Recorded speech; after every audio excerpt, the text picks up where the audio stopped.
June 2, 2023 ಬೆಂಗಳೂರಿನ civil court ಗ್ಯಾಗ್ order ಮಾಡುತ್ತೆ. ಯಾವ ವಿಚಾರಕ್ಕೆ?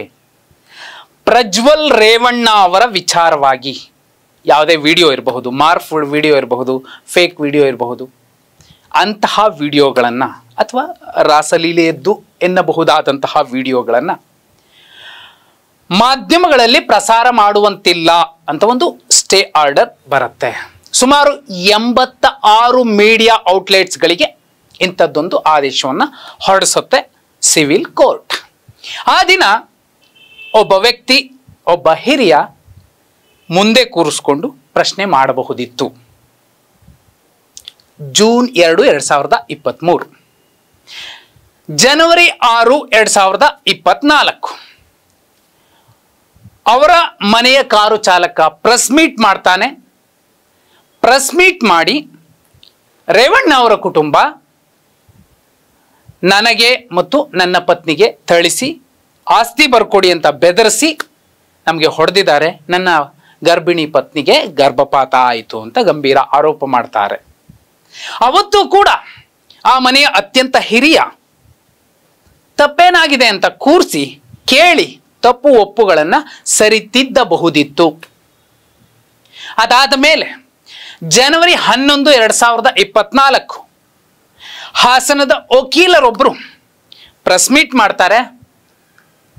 ನನ್ನ ಹೆಂಡತಿ ನನ್ನನ್ನು ಬಿಟ್ಟು ಹೋಗ್ಲಿಕ್ಕೆ ಕಾರಣ ರೇವಣ್ಣ ಅವರ ಕುಟುಂಬ ಅಂತ ಮತ್ತೊಂದು ಗಂಭೀರ ಆರೋಪ ಮಾಡ್ತಾರೆ. ಅಷ್ಟೇ ಅಲ್ಲ, ಅವತ್ತೇ ಹೇಳ್ತಾರೆ, ನನ್ನ ಬಳಿ ಅವರ ರಾಸಲೀಲೆಯ ವಿಡಿಯೋಗಳಿದೆ, ಸಮಯ ಬಂದಾಗ ರಿಲೀಸ್ ಮಾಡ್ತೀನಿ ಅನ್ನುವಂತಹ ಮಾತನ್ನ ಹೇಳ್ತಾರೆ.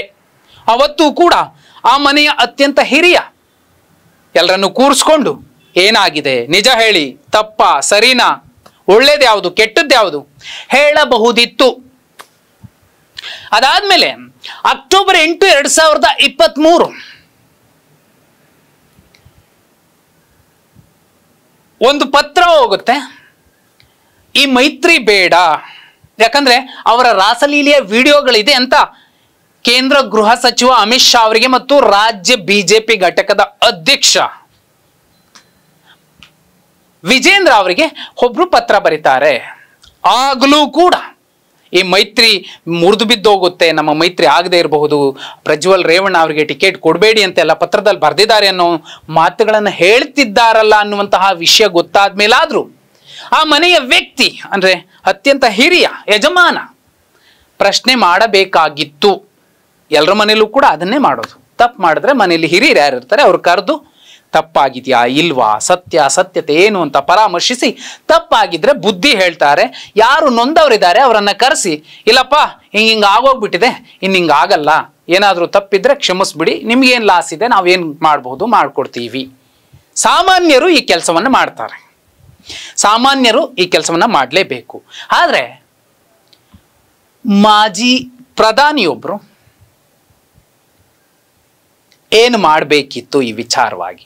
1967ರಿಂದ ಇಲ್ಲಿಯ ತನಕ ರಾಜಕಾರಣವನ್ನು ಮಾಡ್ಕೊಂಡ್ ಬರ್ತಿರುವಂತಹ ಅತ್ಯಂತ ಹಿರಿಯ ನಾಯಕ ಈ ಪ್ರಕರಣದಲ್ಲಿ ಏನ್ ಮಾಡಬೇಕಿತ್ತು? ಮಹಾಮೌನಕ್ಕೆ ಶರಣಾಗಿದ್ದಾರೆ. ಇಡೀ ಪ್ರಕರಣ ಓಪನ್ ಆದಾಗಿನಿಂದ ಇಲ್ಲಿಯ ತನಕ ನೋಡಿದ್ರೆ ಏಪ್ರಿಲ್ 20 ಶನಿವಾರ, ಏಪ್ರಿಲ್ 21 ಭಾನುವಾರ ಸುಮಾರು 20,000 ಪೆನ್ ಡ್ರೈವ್ಗಳು ಹಾಸನದ ಬೀದಿಗಳಲ್ಲಿ ಯಾರೋ ಹಂಚುತ್ತಾರೆ, ತುಂಬಾ ವೈರಲ್ ಆಗುತ್ತೆ. ಅದಕ್ಕೆ ಕಾರಣ ನಾನು ಮೊದಲಿಗೆ ಹೇಳಿದೆ ನಿಮಗೆ, ಜೂನ್ 2, 2023 ಸ್ಟೇ. ಪೆನ್ ಡ್ರೈವ್ ಅಲ್ಲಿ ಹಂಚಂಗಿಲ್ಲ ಅನ್ನುವಂಥದ್ದೇನು ಅಲ್ಲಿ ಉಲ್ಲೇಖ ಇಲ್ಲದಂತೆ ಕಾಣುತ್ತೆ. ಆಯ್ತು, ವಿಡಿಯೋ ವೈರಲ್ ಆಯ್ತು. ಅದಕ್ಕೂ ಮುಂಚೆ ದೇವೇಗೌಡರು ಏನ್ ಮಾಡಿದ್ರು? 2 ಸಲ ಮಾಧ್ಯಮಗಳ ಮುಂದೆ ಕಾಣಿಸ್ಕೊಂಡಿದ್ರು. ಅದು ಮೈಸೂರಲ್ಲಿ ಏಪ್ರಿಲ್ 14 ಪ್ರಧಾನಿ ಮೋದಿ ಅವರ ಪಕ್ಕದಲ್ಲಿ ಕೂತ್ಕೊಂಡು ಇವತ್ತು ಕೆಲಸ ನಡೀತಿದ್ರೆ, ಅಭಿವೃದ್ಧಿ ಆಗ್ತಿದ್ರೆ ಅದಕ್ಕೆ ಕಾರಣ ಈ ಮನುಷ್ಯ ಅಂತ ಅವ್ರ ಕೈ ಹಿಡ್ಕೊಂಡು ಹೇಳ್ತಾರೆ ಅಭಿಮಾನದಿಂದ. ಆ ರಾಜ್ಯ ಸರ್ಕಾರ ಸರಿ ಇಲ್ಲ, ರಾಜ್ಯ ಸರ್ಕಾರದ ನಾಯಕರು ಕೂಡ ಸರಿ ಇಲ್ಲ ಅನ್ನುವಂತಹ ಮಾತನ್ನ ಹೇಳ್ತಾರೆ ದೇವೇಗೌಡರು. ಆ ನಂತರದಲ್ಲಿ 24ನೇ ತಾರೀಕು ಏಪ್ರಿಲ್ ಅಂದ್ರೆ ಮತದಾನಕ್ಕೆ 2 ದಿನ ಮುಂಚೆ ಪ್ರೆಸ್ ಮೀಟ್ ಮಾಡ್ತಾರೆ. ಕಾವೇರಿ ದಂಡೆಯ ಮೇಲೆ ನಾವು ಕ್ಷೇತ್ರಗಳನ್ನ ಗೆಲ್ಲೋದು ಕಷ್ಟ ಆಗಬಹುದು. ಕಾರಣ ಇಷ್ಟೇ, ಸುಮಲತಾ ಅವರು ಮತ್ತು ಹಾಸನದ ಒಂದಷ್ಟು ಬಿಜೆಪಿಯ ನಾಯಕರು ನಮಗೆ ಸಹಕರಿಸಿಲ್ಲ ಮತ್ತು ಬೆಂಬಲಿಸಿಲ್ಲ ಅನ್ನೋ ಮಾತನ್ನ ಹೇಳ್ತಾರೆ. ಅದಾದ ಮೇಲೆ ಮತದಾನದ ದಿನ ಮಾತ್ರ ಕಾಣಿಸ್ಕೊಳ್ತಾರೆ.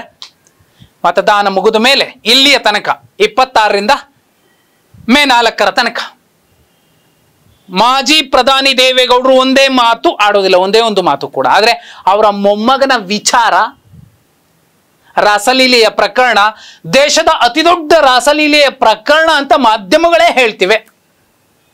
ಈ ವಿಚಾರವಾಗಿ ಅವರ ಮನೆಯ ಮತ್ತೊಬ್ಬ ಹಿರಿಯ ಮಾಜಿ ಮುಖ್ಯಮಂತ್ರಿ ಕುಮಾರಸ್ವಾಮಿ ಅವರು ಮಾತಾಡುವ ಸಂದರ್ಭಗಳಲ್ಲಿ ಹೇಳ್ತಾರೆ, ಒಂದೊಂದ್ಸಲ ಒಂದೊಂದು ಮಾತನ್ನ ಹೇಳಿದ್ದಾರೆ. ಚುನಾವಣೆಗೂ ಮುಂಚೆ ರೇವಣ್ಣ ಅವರ ಮಗ ಬೇರೆ ಅಲ್ಲ, ನನ್ನ ಮಗ ಬೇರೆ ಅಲ್ಲ, ಪ್ರಜ್ವಲ್ ನನ್ನ ಮಗ. ಈ ಪ್ರಕರಣ ಬಂದ ಮೇಲೆ ಇಲ್ಲ, ನಮಗೂ ರೇವಣ್ಣ ಅವ್ರ ಕುಟುಂಬಕ್ಕೂ ಸಂಬಂಧ ಇಲ್ಲ, ಅವರೇ ಬೇರೆ ನಾವೇ ಬೇರೆ ಅಂತ ಹೇಳ್ತಾರೆ. ನನ್ನನ್ನು ಕೆಣಕಿದಿರಿ, ನಾನು ಸುಮ್ಮನೆ ಬಿಡೋದಿಲ್ಲ ಅಂತ ಹೇಳ್ತಾರೆ. ರಾಷ್ಟ್ರೀಯ ಮಾಧ್ಯಮಗಳ ಜೊತೆಯಲ್ಲಿ ಮಾತಾಡುವಂತಹ ಸಂದರ್ಭದಲ್ಲಿ ಇಸ್ ದೇರ್ ಎನಿ ಪ್ರೂಫ್ ಅಂತ ಪ್ರಶ್ನೆಯನ್ನೂ ಕೇಳ್ತಾರೆ.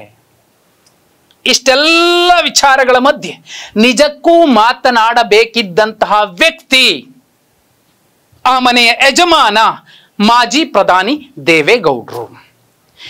ರಾಜಕಾರಣಿಯಾಗಿ, ಒಬ್ಬ ಮಾಜಿ ಪ್ರಧಾನಿಯಾಗಿ, ಮಾಜಿ ಮುಖ್ಯಮಂತ್ರಿಯಾಗಿ ಅವರು ಪ್ರಶ್ನೆ ಮಾಡಬೇಕು ಅಂತ ಕೇಳುವಂಥದ್ದು ಮಾಧ್ಯಮವಾಗಿ ನಮ್ಮ ಕೆಲಸ. ವೈಯಕ್ತಿಕವಾಗಿ ಅವರು ಒಂದು ಕುಟುಂಬದ ಯಜಮಾನನಾಗಿ, ಒಂದಷ್ಟು ಮೊಮ್ಮಕ್ಕಳ ಪಾಲಿನ ಅಜ್ಜನಾಗಿ ಅವ್ರಿಗೂ ಕೂಡ ಒಂದು ಮನಸ್ಸಿರುತ್ತೆ. ಅಲ್ಲೂ ಕೂಡ ಸಣ್ಣದೊಂದು ಈರ್ಷೆ, ಒಂದು ಮಮತೆ, ಕಾಳಜಿ, ಮಮಕಾರ ಎಲ್ಲವೂ ಕೂಡ ಇರುತ್ತೆ. ಆ ವಿಷಯಕ್ಕೆ ಬಂದಾಗ ದೇವೇಗೌಡರು ಈ ಪ್ರಕರಣದ ವಿಚಾರದಲ್ಲಿ ಅಕ್ಷರಶಃ ಕಣ್ಣೀರು ಹಾಕಿರುವಂತಹ ಸಾಧ್ಯತೆಗಳು ಇವೆ. ಕುಮಾರಸ್ವಾಮಿ ಅವರು ಕೂಡ ಮೇ 3ನೇ ತಾರೀಕಿನ ಪ್ರೆಸ್ ಮೀಟ್ನಲ್ಲಿ ಈ ಮಾತನ್ನ ಹೇಳಿದ್ದಾರೆ. ಅವರು ತುಂಬಾ ನೊಂದ್ಕೊಂಡಿದ್ದಾರೆ, ನಮ್ಮ ಪೂಜ್ಯ ತಂದೆಯವರು ಅನ್ನೋ ಮಾತನ್ನ ಹೇಳ್ತಾರೆ. ದೇವೇಗೌಡರು 67ಕ್ಕೂ ಮುಂಚೆ, ಸಾರ್ವಜನಿಕ ಬದುಕಿಗೆ ಬರೋಕ್ಕಿಂತ ಮುಂಚೆ ಅವರ ವೈಯಕ್ತಿಕ ವಿಚಾರಗಳಿಗೆ ಹೆಚ್ಚಿನ ಬೆಲೆ ಕೊಡಬಹುದಿತ್ತು, ಈಗಲೂ ಕೊಡಬೇಕಾಗತ್ತೆ. ಆದರೆ ಒಬ್ಬ ಮಾಜಿ ಮುಖ್ಯಮಂತ್ರಿಯಾಗಿ, ಮಾಜಿ ಪ್ರಧಾನಿಯಾಗಿ ಅವರಿಗೆ ಸಾಕಷ್ಟು ಹೊಣೆಗಾರಿಕೆ, ಜವಾಬ್ದಾರಿಗಳು ಇರುತ್ತೆ ಸಾರ್ವಜನಿಕ ಬದುಕಿನಲ್ಲಿ. ಯಾಕಂದ್ರೆ 2976 ವಿಡಿಯೋಗಳ ವಿಚಾರ ಏನಿದೆ, ಇದರಲ್ಲಿ ಬಹುಪಾಲು ಯಾವೆಲ್ಲ ಹೆಣ್ಮಕ್ಳು ಕಣ್ಣೀರು ಹಾಕಿರಬಹುದು, ನರಕ ನೋಡಿರಬಹುದು, ನೀಚ ಕೃತ್ಯಕ್ಕೆ ಬಲಿಯಾಗಿ ನರಳಿ ನಲುಗಿ ನರಕ ಕಂಡಿರಬಹುದು, ಆ ಹೆಣ್ಮಕ್ಳು ಕೂಡ ದೇವೇಗೌಡರ ಪಾಲಿಗೆ ಅವರ ಮಕ್ಕಳು ಮೊಮ್ಮಕ್ಕಳ ರೀತಿಯಲ್ಲೇ. ಅವರಿಗೂ ಕೂಡ ನ್ಯಾಯ ಸಿಗಬೇಕಿದೆ. ನ್ಯಾಯ ಸಿಗಬೇಕು ಅನ್ನೋದಾದ್ರೆ ದೇವೇಗೌಡರು ತಮ್ಮ ಮೊಮ್ಮಗನ ವಿಚಾರ ಜೂನ್ 2, 2023ರಿಂದ ಇಲ್ಲಿಯ ತನಕ ಅತಿ ಸೂಕ್ಷ್ಮವಾಗಿ ಅಲ್ಲಿಂದಲ್ಲೇ ಮೌಲ್ಯಮಾಪನ ಮಾಡುತ್ತಾ ಬಂದಿದ್ದರೆ ಈ ಕ್ಷಣಕ್ಕೆ ಇಷ್ಟು ದೊಡ್ಡ ಮಟ್ಟದ ರಾಸಲೀಲೆಯ ಹಗರಣವಾಗಿ ಇದು ಕಾಣಿಸ್ಕೊಳ್ತಿತ್ತ. ನಿಜಕ್ಕೂ ಮನೆಯ ಹಿರಿಯ ಮಾಡಬೇಕಾಗಿದ್ದಂತಹ ಕೆಲಸವನ್ನ ಮಾಡಿದ್ದಾರ? ಹಾಸನದ ಮಟ್ಟಿಗೆ ಎಲ್ಲರೂ ಕೂಡ ಅವರಿಗೆ ಮಕ್ಕಳೇನೆ. ಆ ಮಕ್ಕಳ ನೋವು ನಲಿವುಗಳನ್ನು ಕೂಡ ಆಲಿಸಬೇಕಾದಂತಹ ಹಿರಿಯ ಕಿವಿಗಳು ಯಾಕೆ ಮುಚ್ಕೊಂಡಿವೆ? ಮೌನಂ ಸಮ್ಮತಿ ಲಕ್ಷಣಂ ಅನ್ನುವಂತಹ ಗಾದೆ ಮಾತೇನಿದೆ, ಅದಕ್ಕೆ ಪೂರಕವಾಗಿ ದೇವೇಗೌಡರು ಇದ್ದಾರ? ದೇವೇಗೌಡರು ಈ ಕ್ಷಣಕ್ಕೂ ಕೂಡ ಮಾತಾಡ್ಲಿಲ್ಲ, ಅಥವಾ ಇಲ್ಲಿ ಆನ್ಸರಬಲ್ ಪರ್ಸನ್ ಅಂದ್ರೆ ಮನೆಯ ಅತಿ ದೊಡ್ಡ ಯಜಮಾನ ದೇವೇಗೌಡರು ಮಾತಾಡ್ಬೇಕಾಗಿತ್ತು, ಮಾತಾಡ್ತಿಲ್ಲ.